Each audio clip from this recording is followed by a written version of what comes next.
Hello students, 11th का आपने मेरे प्रीवियस वीडियो में इसकी प्रोटॉन की डिस्कवरी तक देख लिया। आज हम न्यूट्रॉन की discovery, isotope, isobar, atomic number, atomic mass, इन चीज़ों के बारे में डिस्कस करेंगे। उसके बाद अपन बोर के मॉडल से चलने से पहले ड्यूअल नेचर ऑफ लाइट और इलेक्ट्रोमैग्नेटिक कैरेक्टर्स को देखेंगे। फिर अपन हाइड्रोजन स्पेक्ट्रम की स्टडी के थ्रू बोर के मॉडल को अपन स्टडी करेंगे और समझने की कोशिश करेंगे। मेरा ये जो लेक्चर रहते हैं, एक्चुअली इस बात को माइंड में रख के बनाया जाता है कि कोई भी चीज़ आपको जो है वो एग्ज़ाम में स्लिप नहीं करे, कॉम्पिटिटिव एग्ज़ाम में और थ्योरेटिकल एग्ज़ाम में भी। इसलिए जो पार्ट आप लोगों को लगता है कि यार सर ये तो बहुत मामूली क्या बताने जा रहे हैं, हाई फाई बताने जा रहे हैं, हमारे बुक में नहीं है, तो आप उसको अवॉइड करना चाहे तो कर सकते हैं, किंतु समझने की कोशिश करेंगे तो वो आपके लिए कॉम्पिटिटिव एग्जाम के पॉइंट ऑफ व्यू से बेनिफिट होगा। क्या है कि जैसे कि मैंने आप लोगों को बताया था कि जे थॉमसन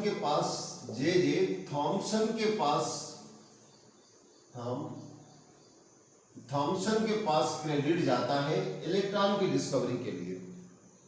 मतलब अगर हमसे पूछा जाए कि हु डिस्कवर्ड द इलेक्ट्रॉन, तो हम जे थॉमसन को क्रेडिट देते हैं। उसी प्रकार से अगर हमसे बोला जाए कि प्रोटॉन की डिस्कवरी किसने की, तो हम प्रोटॉन की डिस्कवरी के लिए क्रेडिट देते हैं गोल्ड स्ट्रीम को। और न्यूक्लियस की डिस्कवरी किसने की थी, तो रदरफोर्ड को। अब क्या हुआ था कि जैसा कि अब तक जो स्टडी हुई, रदरफोर्ड ने जो बात बोली कि जो भी मास होता है एटम का वो न्यूक्लियस के अंदर होता है और उनके अंदर प्रोटॉन होते हैं। बात ये समझ में नहीं आ रही थी साइंटिस्ट को कि प्रोटॉन के न्यूक्लियस में प्रोटॉन होते हैं, जितने प्रोटॉन होते हैं बाहर उतने इलेक्ट्रॉन होते हैं। उसके अकॉर्डिंग अगर देखा जाए, और एटम इलेक्ट्रिकली न्यूट्रल होता है, इलेक्ट्रॉनों का वेट बहुत कम होता है। ऐसे कंपेरिजन में जैसे मैं कार्बन का एग्जाम्पल दूं तो कार्बन का एटॉमिक नंबर 6 होता है, किंतु एटॉमिक मास कार्बन का एटॉमिक मास 12 होता है, मतलब लगभग डबल होता है। अगर मैं आपसे पूछूं कि नाइट्रोजन का एटॉमिक नंबर कितना, आप बोलेंगे 7। अगर नाइट्रोजन का एटॉमिक नंबर 7, तो मैंने कहा कि एटॉमिक मास, आप फिर से बोल देंगे कि सर एटॉमिक मास इसका जो है वो 14 होगा। तो यहां तक तो सब समझ में आ रही थी, कुछ डबल होता है। किंतु 1932 में एक साइंटिस्ट था जिसका नाम था चेडविक इस बात को समझने का प्रयास कर रहा था, ट्राई कर रहा था कि एटॉमिक मास एक्चुअली होता किसके कारण है। ये जो डबल वाला है सबका डबल होता जा रहा है, किंतु कुछ ऐसे जिनका डबल नहीं। जैसे अगर हम मर्क्यूरी की बात करें तो इसका एटॉमिक नंबर होता है 80, किंतु एटॉमिक मास है 200।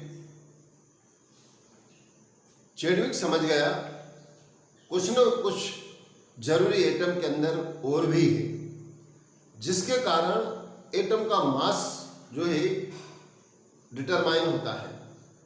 चेडविक ने वही किया जो रदरफोर्ड कर रहा था। कैसे किया चेडविक ने अलग अलग मेटल ली होगी, जो सबसे इजी हो उसको उसने प्रेफर किया होगा, किंतु लिया तो बहुत कुछ होगा। जैसे कि रदरफोर्ड ने अपना एक बॉक्स बनाया था, ऐसा लेड का बॉक्स बना के उसमें रेडियो एक्टिव मटेरियल रख दिया था। और फिर रदरफोर्ड के अकॉर्डिंग, अब अपन चेडविक को ले रहे, रदरफोर्ड को मैं नहीं बोलूंगा, यहाँ पर एक स्क्रीन लगा के और इसमें जरा सा इसको स्प्लिट कर दिया। स्प्लिट था इसमें जरा सा, यूं क्या एक प्रकार से होल था, स्प्लिट था, ताकि इससे ये रेडियो एक्टिव मटेरियल से रेज निकले। और फिर नेगेटिव टर्मिनल और पॉजिटिव टर्मिनल लगा दिया, और यहाँ पर एक स्क्रीन लगा दी काय की, जिंक सल्फाइड की, ताकि अपन देख सके यहाँ पर कौन सा पार्टिकल जा रहा है, यहाँ पर कौन सा पार्टिकल से आता है। यहाँ पॉजिटिव की ओर बीटा और नेगेटिव की ओर अल्फा जाता है, और अल्फा पार्टिकल हीलियम के जो है एटॉमिक मास के इक्वल लगभग होता है इसका मास।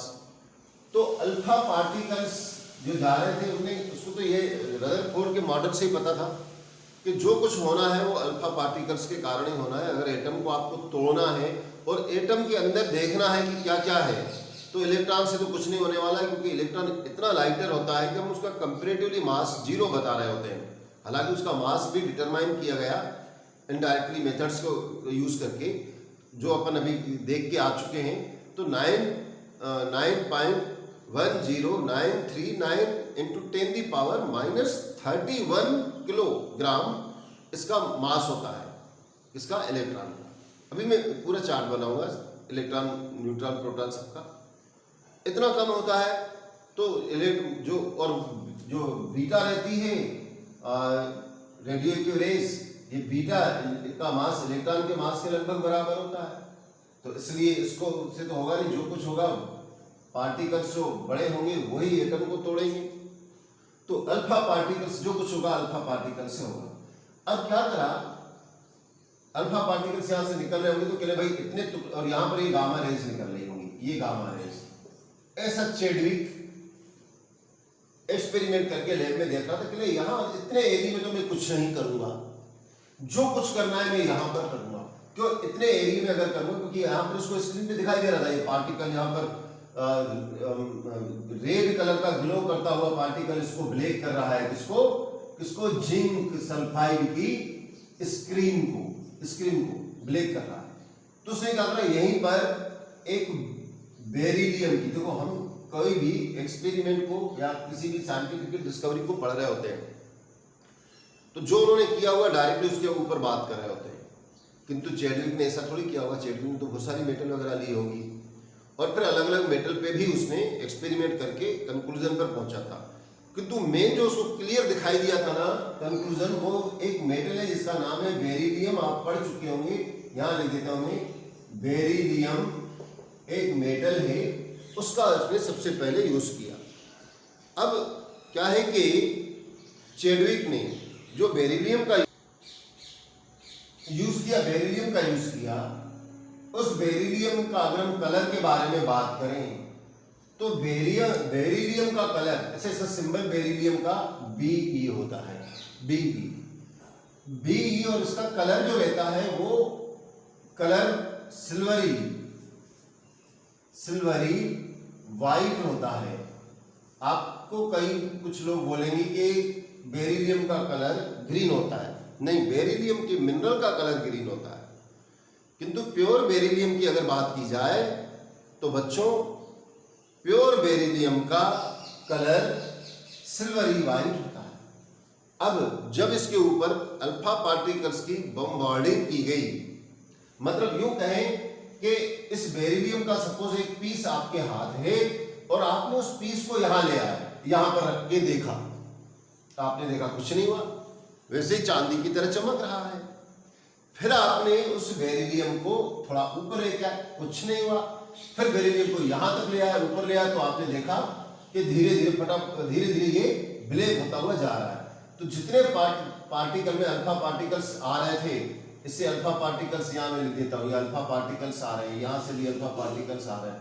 तो जो भी अल्फा पार्टिकल्स इससे टकरा रहे हैं, तो जितने एरिया में टकरा रहे हैं, तो बेरिलियम जो है वो, ये बेरिलियम मैंने लिखा, बेरिलियम का एटॉमिक मास 9 होता है और एटॉमिक नंबर बेरिलियम का जो होता है वो 4 होता है। एटॉमिक नंबर इसका 4 और मास इतना होता है। तो जब इसके ऊपर अल्फा पार्टिकल्स, अब अल्फा पार्टिकल्स को मैंने क्या बताया, इसको हीलियम के एटम के इक्वल माना जाता है। तो मैं यहां लिख देता हूं अल्फा पार्टिकल्स। मैंने यहां अल्फा क्यों नहीं शो किया वो मैं भी बता रहा हूं आपको। तो अल्फा पार्टिकल्स की जैसे ही बमबार्डिंग करी, तो ये जो बेरिलियम यहां पर जो चमक रहा था सिल्वर की तरह, वह ब्लैक हो गया, पूरा काला कालूमल बन गया ये। तो कैसे हो गया, काला हो गया, यानी कि वो कार्बन में कन्वर्ट हो गया। भाई मैंने कहा कार्बन में कन्वर्ट, वो देखकर कंक्लूजन पे नहीं पहुंचा कार्बन में कन्वर्ट हो गया, वो तो देखा कि ये पूरा ब्लैक हो गया है, और देखा कि उसमें से कुछ और भी पार्टिकल्स हैं और वो भी निकलते जा रहे हैं, टकरा रहे हैं। तो जो दूसरे पार्टिकल्स निकल रहे हैं ना, वो यहां नहीं जा रहे हैं या इस साइड भी नहीं जा रहे, कहीं नहीं जा रहे। जो इससे टकराने के बाद ये तो पूरा क्या हो गया, ब्लैक कलर का हो गया। किंतु यहां से सीधे में इस साइड में नहीं, इस साइड में नहीं। बच्चों ध्यान दो, ये जो है ना, ये दूसरा पार्टिकल निकल रहा था, वो नहीं नीचे जा रहा था नहीं ऊपर जा रहा था, वो बिल्कुल गामा रेस की साइड पे जा रहा था। यहाँ पर एक थोड़ा सा ब्लैक कलर उसको स्क्रीन पे दिखाई दिया, या स्क्रीन पे थोड़ा सा ब्लैक कलर दिखाई दिया, तो ये जो पार्टिकल है ना वो नहीं इधर जा रहा था, ऊपर जा रहा था, यानी कि नहीं वो पॉजिटिव नेगेटिव टर्मिनल की ओर जा रहा था, नहीं पॉजिटिव टर्मिनल पे जा रहा था। और वो जो पार्टिकल आ रहा था ना वो पार्टिकल था न्यूट्रल। मतलब उसको समझ में आ गई चैडविक को कि ये जो पार्टिकल है वो न्यूट्रल है, जो यहाँ पर जा रहा है वो न्यूट्रल है, क्योंकि नहीं वो नेगेटिव टर्मिनल की ओर जा रहा है, नहीं पॉजिटिव टर्मिनल की ओर जा रहा है। और ये जो मैंने यहाँ पर बेरिलियम की फॉइल दी है वो पूरी पूरी ब्लैक हो गई है। चैडविक को लगा कि यार ये पूरी ब्लैक हो गई है, ये पूरा पूरा ब्लैक मिला है, तो ये पूरा पूरा ब्लैक एक्चुअली है क्या, उसकी स्टडी की जाए। भाई जब उसने उसकी स्टडी करी, उसका मास को कैलकुलेट किया, तो देखो मास कैसे हो गया, ये 4 मास हीलियम के हैं, वो इसके साथ जुड़ गए, तो इन 4 को अगर जोड़ दोगे तो 9 + 4 = कितना होता है, 13 होता है ना बच्चों, 13 होता है। तो यहां पर जो आया ना वो 12 आया, इसका मास, कार्बन का मास 12 को मेजरमेंट कर दिया गया। और जो ये 1 निकला तो मतलब 13 में से 1 बचता है, तो ये 1 यहां पर आ गया। अपन मान लेते हैं 1 एटॉमिक मास, थोड़ी देर के लिए ऐसा मान लेते हैं 1 एटॉमिक मास, 1 तो इसको मानते हैं कंपैरेटिवली, तो 1 एटॉमिक मास मान लेते हैं थोड़ी देर के लिए। और इसका क्या है 12, तो ये जो मास का हिसाब किताब उसको पूरा बिल्कुल मिला। और फिर उसने देखा कि ये जो 2 हैं, 2 ये हीलियम के एटॉमिक नंबर और 4 ये 2 4 ये मिलकर 6 हो गए, यानी इस तरीके से ये कार्बन मिल गया।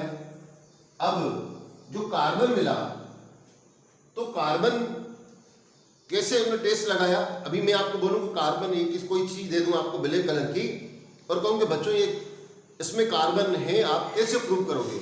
आप कहेंगे सर बिल्कुल देर नहीं लगेगी, हम इसको जलाएंगे एयर में और उसमें से जो भी गैस निकलेगी उसको हम लाइम वाटर में पास कर देंगे। तो कार्बन, जब कार्बन ऑक्सीजन से रिएक्ट करता है तो कार्बन डाइऑक्साइड बनाता है, ये अपन को मालूम है, ऊपर वाले को दिख नहीं रहा है। कार्बन ऑक्सीजन से रिएक्ट करेगा, कार्बन डाइऑक्साइड बनाता है। इस कार्बन डाइऑक्साइड को यदि आप लाइम वाटर में पास करेंगे तो उसको मिल्की में कन्वर्ट कर देता है, ये अपन कई बार पढ़ चुके हैं। तो चैडविक ने भी ये देखा गया कि ये तो कार्बन मिल गया है और इसका मास भी है, उसने फाइंड आउट कर दिया।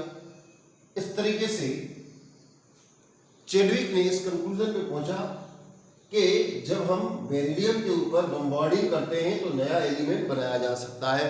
यानी कि जॉन डाल्टन का जो कंसेप्ट था कि atom neither create nor destroy, तो एटम क्रिएट हो गया, कार्बन के एटम को क्रिएट भी कर दिया गया, जॉन डाल्टन का ये कंसेप्ट है।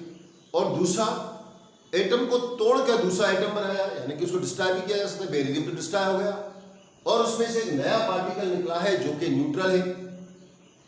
फिर उसने कई एक्सपेरिमेंट किए अलग अलग, ये तो हाइड्रोजन को लेके किया गया, या यूं कहे कि या तो एक अल्फा पार्टिकल, सॉरी इसको बेरिलियम को लेके किया गया, इसके बाद और भी पार्टिकल्स को लिया गया, उसमें अलग अलग नंबर में न्यूट्रॉन आ रहे थे। इस तरीके से ये जो न्यूट्रॉन निकल रहे थे उनका, क्योंकि उसके ऊपर कोई चार्ज नहीं था, इसलिए चैडविक ने इनका नाम न्यूट्रल पार्टिकल के कारण न्यूट्रॉन रखा। और इस कंक्लूजन पे पहुंचा कि किसी एटम का वेट केवल प्रोटॉन के ऊपर डिपेंड नहीं करता है, बल्कि प्रोटॉन के अंदर न्यूक्लियस के अंदर प्रोटॉन के साथ साथ एक और पार्टिकल्स होते हैं जिनके ऊपर कोई चार्ज नहीं होता है, किंतु उनका मास, अब देखो उनका मास मैंने क्या होता है 1 एटॉमिक मास इक्वल लिखा है, और हाइड्रोजन का एटॉमिक मास 1 एटॉमिक मास होता है, और प्रोटॉन का भी मास हाइड्रोजन के मास के इक्वल होता है। तो इस कंक्लूजन पर पहुंचा कि इसका जो न्यूट्रल पार्टिकल निकल रहे हैं, नाम दिया न्यूट्रॉन, और कहा कि इनका जो मास होता है वो लगभग प्रोटॉन के मास के इक्वल होता है, या यूं कहें कि हाइड्रोजन के एटम के इक्वल होता है, और चार्ज उसके ऊपर कोई चार्ज नहीं होता है। इस तरीके से इस कंक्लूजन के साथ साथ उसने कहा कि किसी एटम का atomic mass proton plus neutron, यानी सम ऑफ प्रोटॉन और न्यूट्रॉन के इक्वल होता है। तो आप चाहें तो इस डायग्राम को बना के रख दें, आपको समझने के लिए मैं इसको रफ कर रहा हूं। अब मैं तीनों पार्टिकल्स का एक कंपैरेटिव स्टडी आपके सामने बता रहा हूँ। ये मैंने टेबल बना दी। पहले मैं इलेक्ट्रॉन के बारे में बात करूंगा आपसे। इलेक्ट्रॉन का मास अगर हम किलोग्राम में देखें तो 9.1039 इंटू 10⁻³ होता है। और अगर हम इसका रिलेटिव मास देखेंगे तो वो रहेगा 0, ऐसा कर देते हैं, रिलेटिव मास को अपन कर देते हैं 5.4858 इंटू 10⁻⁻⁴। और अप्रोक्सीमेटली मास के बारे में अगर बात करें इसकी तो अपन इसको 0 ही बताएंगे, इतना कम है। और इसके ऊपर इलेक्ट्रॉन के ऊपर चार्ज की बात करें बच्चों तो चार्ज रहता है 1.60 कर देता हूं मैं, ये 2 ही तक जा रहा हूं मैं, 10⁻⁻19 कूलम, किंतु ये माइनस में होता है, नेगेटिव में होता है। और रिलेटिव चार्ज तो अपन इसको -1 बता देते हैं। ऐसे ही हम प्रोटॉन के बारे में बात करें, प्रोटॉन तो इसका मास होता है 1.67 इंटू 10⁻⁻27, ठीक है ना। 2 डिजिट तक ले रहे हैं अपन इसको, और ज्यादा जाओ तो 62 होता है, पर इतना ठीक है। और इसका अप्रोक्सीमेटली मास निकालें तो ये होता है 1.00726 होता है। तो कई जगह पर अपन को इतना 3 डिजिट में, चलो 6 कर देता हूं मैं, तो 1.0073 भी हो सकता है। मतलब कहीं अपन इसको इस तरीके से ही बता सकते हैं।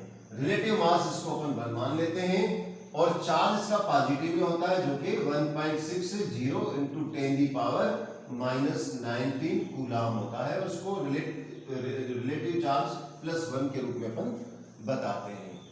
ऐसे ही अपन न्यूट्रॉन के बारे में अगर बात करते हैं तो न्यूट्रॉन के लिए मास, न्यूट्रॉन का यहां ध्यान देने की बात है, मास है 1.67, और यहां पर क्या है 67, फिर 9 इंटू 10⁻93 है, 10⁻⁻27।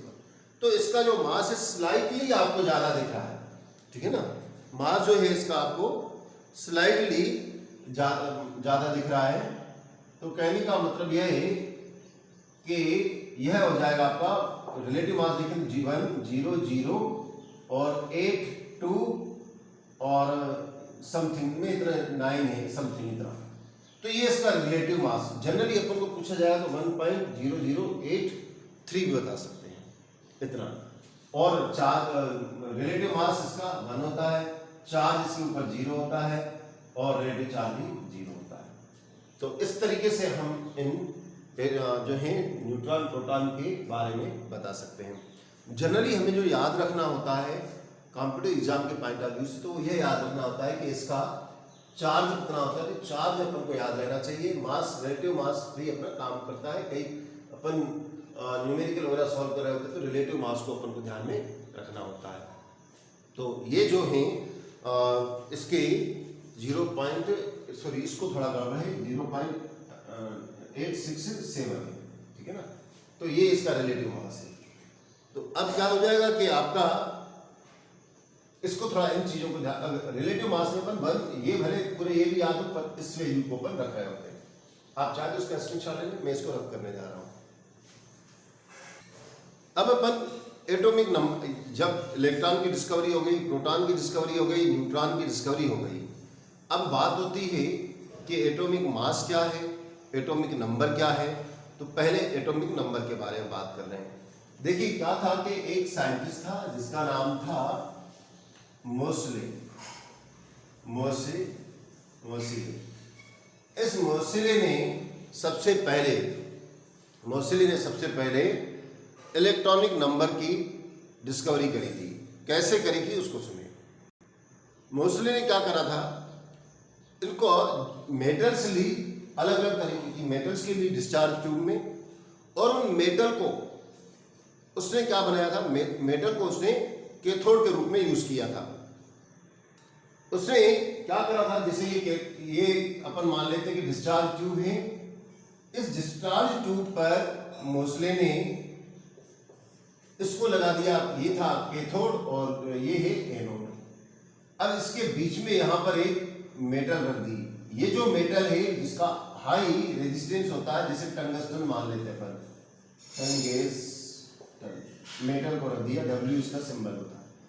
जब कैथोड रे यहां से चली इस हाई रेजिस्टेंस वाले मेटल से टकराई तो एक्स-रे प्रोड्यूस करती थी, जो कि रोजेनबर्ग ने एक्स-रे की डिस्कवरी करी थी। तो ये रेज आ रही थी, एक्स रेज।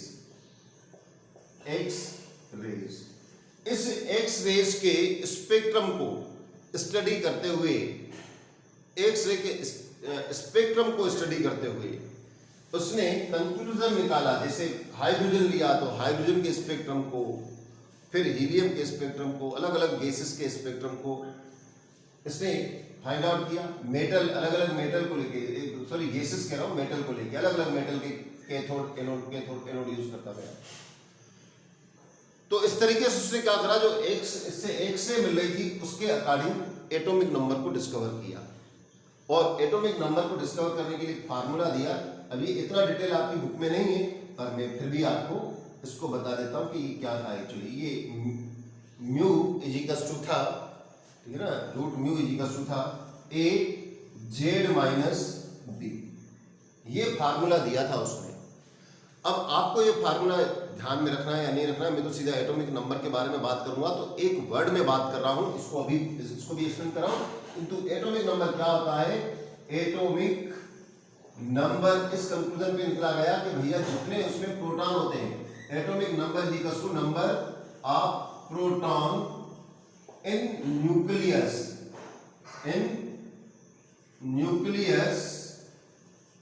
Of atom. और उसके बाद और स्टडी की गई तो कहा कि भैया ये जो है जरूरी नहीं है कि प्रोटॉन, इसको इलेक्ट्रॉन नंबर उसको भी कहेंगे जो न्यूट्रल एटम हो। याद रखिएगा, न्यूट्रल एटम। तो जितने न्यूट्रल एटम में इलेक्ट्रॉन होते तो number equals to number of electron in neutral atom.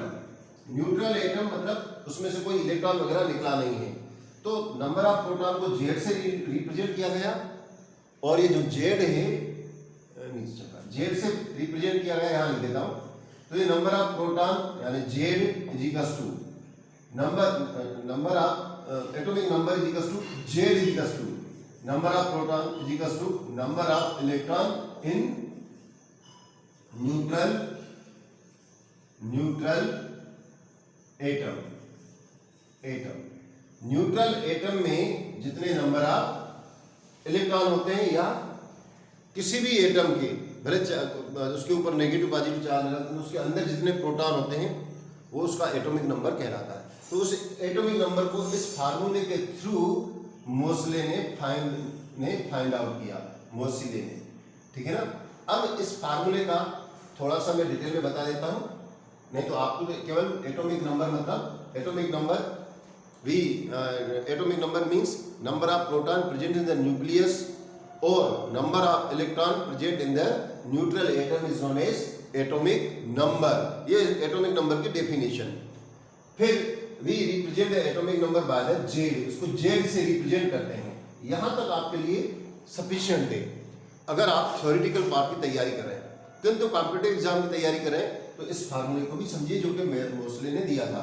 इसको म्यू से रूप में रिप्रेजेंट किया है और यहाँ पर जो म्यू है वो है फ्रीक्वेंसी, ठीक है ना, फ्रीक्वेंसी। जो भी मेटल लिया गया है उसमें से उसकी फ्रीक्वेंसी, उसकी जो स्पेक्ट्रम आ रहा है उसकी फ्रीक्वेंसी को मेजरमेंट किया गया। और यहाँ पर जो ए की वैल्यू होती है, यार ये नीचे दिख नहीं रहा है, मैं इसको चलो इस साइड लिख रहा हूं उसको फार्मूले को फिर से, तो आपको क्लियर दिखेगा यहाँ पर। तो क्या है कि किसने, मोसले ने क्या दिया था? मोसले ने क्या दिया था? म्यू इज इक्वल्स टू ए और जेड यानी एटॉमिक नंबर और ये माइनस बी। अब ये जो म्यू है वो क्या है? फ्रीक्वेंसी है। फ्रीक्वेंसी किसकी? जो स्पेक्ट्रम उसने प्राप्त किया, एक्स-रे से जो स्पेक्ट्रम प्राप्त हो रहा था उसकी फ्रीक्वेंसी। और यहाँ पर जो जेड है वो अपन को मालूम नहीं है, जेड क्या है? Atomic number. इसको निकालना होता है, फाइंड आउट करना होता है। और A and B are proportionality constant होते हैं, कांस्टेंट। अब ये प्रोपोर्शनैलिटी कांस्टेंट किसके लिए? For screen. अभी आपको क्योंकि 11th में आपको स्क्रीन के बारे में जानकारी नहीं है, बाद में इसके बारे में जिक्र करेंगे। स्क्रीन और शील्ड ऑफ शेल, जो शेल की शील्ड होती है। अब इसके बारे में आपको जानकारी में डिटेल अभी यहाँ नहीं बताऊंगा, बस ये बताऊंगा ए और बी प्रोपोर्शनैलिटी कांस्टेंट होते हैं। ये कांस्टेंट किससे रिलेटेड होते हैं? अब आपको स्क्रीन वगैरह तो समझ में नहीं आएगी, तो मैं दूसरे तरीके से इसको बता देता हूँ। ये जो ए और बी है ना, अब ये एटम है, यहाँ इसको रब कर देता हूँ मैं ना थोड़ी देर के लिए, डायग्राम को रब कर देते हैं अपन और इसको रब कर देते हैं। अब जो है ना, जैसे मैंने कहा शील्डिंग, अब शील्डिंग को भूल जाइए। जैसे ये एटम है, इसके चारों ओर 9th में पढ़ के आए हैं, है ना, ये अपन को मालूम है। ये शेल होते हैं, इनको के एल एम कहते हैं। तो ये जो कांस्टेंट रहते हैं वो इन शेल के कांस्टेंट रहते हैं, इनकी वैल्यू अलग अलग होती है। जैसे मैं इस यहाँ पर ए की वैल्यू का जो फार्मूला होता है बच्चों, वो ये होता है, अगर के की बात की जाए तो 3RC/4, किसके लिए? के के लिए। अब इसको अपन डिटेल अभी यहाँ नहीं देखेंगे, पर ये ए की वैल्यू ऐसे निकाली जाती है। और जो बी रहता है बच्चों, क्योंकि फर्स्ट शेल है, यानी बी आने की शेल तो नंबर 1 है, तो नंबर 1 इसकी वैल्यू 1 है यहाँ पर बी की, ठीक है ना। नंबर 1 है इसलिए नंबर 1 नहीं, इसकी वैल्यू को फाइंड आउट किया गया बी के लिए कितनी आनी चाहिए। ये डिटेल अपन जब अपन शेल्स वगैरह के बारे में स्टडी कर लेंगे, इसके ब्लॉक के बारे में एस पी डी, है ना, ए ब्लॉक वगैरह, वहां पर मैं आपको इसको फिर से रिपीट कर दूंगा। वहां पर मैं आपको इसका डिटेल बताऊंगा कि ये 1B1 कैसे। ऐसे ही अगर ये क्या है, किस शेल के लिए ये जो बात हो रही है वो फॉर शेल के, ये के लिए हो रही है। ये के शेल के लिए मैंने बात करी, के शेल यानी कि 1 शेल के लिए, के जी का शेल नंबर 1 के लिए। और शेल नंबर 2 के लिए बात करूं, फॉर शेल एल, यानी कि 2 नंबर शेल के लिए बात करूं तो इसकी वैल्यू अलग है। ए की वैल्यू कितनी है? ये 5RC/4, 4 तो सब में रहेगा, तो 5RC/4, और बी की वैल्यू रहेगी वो 7.1 रहेगी। तो इस तरीके से इसकी वैल्यू अलग अलग होती है। तो यह फार्मूला दिया था, किसने दिया था? मोसे ने। इस फार्मूले के थ्रू उसने एटॉमिक नंबर को फाइंड आउट किया था। यह आपके जो मैं ये जो सारी बातें जो अभी बताई जा रही हैं, ये कॉम्पिटिटिव एग्जाम के पॉइंट ऑफ व्यू से इंपॉर्टेंट है। वहां पर न्यूमेरिकल डिटेल स्टडी तो आपको करनी पड़ेगी उसके लिए, ये वाला पोर्शन। अदरवाइज एटॉमिक नंबर किसे कहते हैं वैसे तो आपको पता ही होगा, नहीं तो फिर से भी एक ही बात कि number of proton present in the nucleus या number of electron present in neutral atom is known as atomic number. तो ये हुआ एटॉमिक नंबर। अब बात की, इसको रब कर रहा हूं मैं, एटॉमिक मास के बारे में बात करूं, इसको स्क्रीनशॉट लेना ले लेंगे। अब मैं बात कर रहा हूं एटॉमिक मास किसे कहते हैं।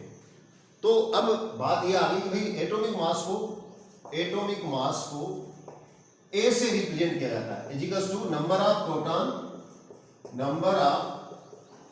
Proton plus number of neutron present इन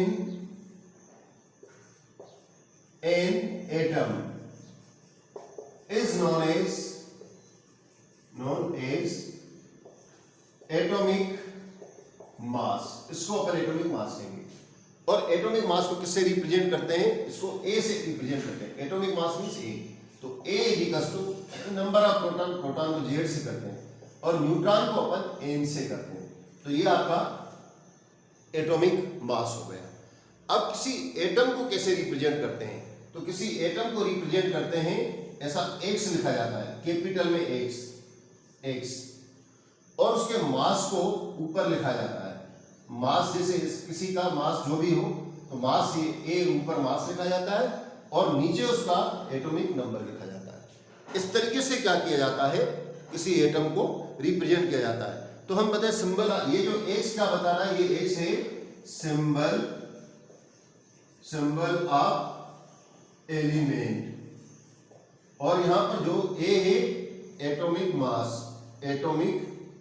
मास, और जेड क्या है, जेड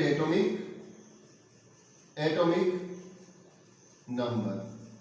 तो किसी एटम को इस तरीके से अपन रिप्रेजेंट करते हैं बच्चों। क्लियर? ऐसा एक एग्जांपल से अपन देख लेते हैं।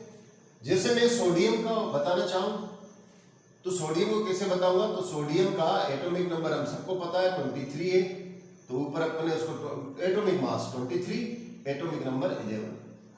ऑक्सीजन को बताना है तो ऑक्सीजन का एटॉमिक नंबर कितना होता है 16, और एटॉमिक मास होता है 16, एटॉमिक नंबर होता है 8। तो इस तरीके से हम किसी एटम को हम रिप्रेजेंट करते हैं। क्लियर? तो यहां तक एटॉमिक मास, एटॉमिक नंबर की बात भी हो गई। अब मैं फटाफट आप लोगों को एक और चीज बता देता हूं आइसोटोप के बारे में। 3 चीजें बता रहा हूं। एक तो आइसोटोप्स किसे कहते हैं, दूसरा आइसोबार क्या होते हैं, और तीसरा आइसोटोन क्या होते हैं। आइसोटोन क्या होते हैं?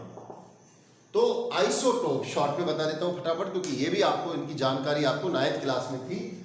आइसोटोप का मतलब होता है कि कोई एटम जिनका एटॉमिक नंबर सेम होता है किंतु एटॉमिक मास डिफरेंस होता है, उसको अपन आइसोटोप कहते हैं। एग्जांपल से समझ जाएंगे। ये कार्बन है, इस कार्बन का एटॉमिक नंबर 6, इसका भी एटॉमिक नंबर 6, इसका भी एटॉमिक नंबर 6, किंतु इसका एटॉमिक मास है 12, इसका 13, इसका 14। अब ऐसा क्यों हुआ? तो बच्चों इसमें जितना इसका एटॉमिक नंबर उतने प्रोटॉन, तो प्रोटॉन जितने प्रोटॉन उतने इसमें क्या है, न्यूट्रॉन है।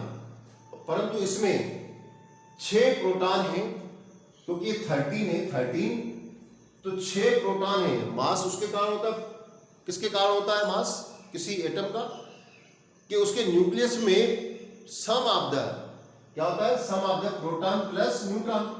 तो 6 तो प्रोटॉन है क्योंकि एटॉमिक नंबर सेम है, तो न्यूट्रॉन कितने हो जाएंगे, तो न्यूट्रॉन अगर हम देखें तो न्यूट्रॉन हो जाएंगे 13 तो n = 13 - 6 मतलब कि n = 7।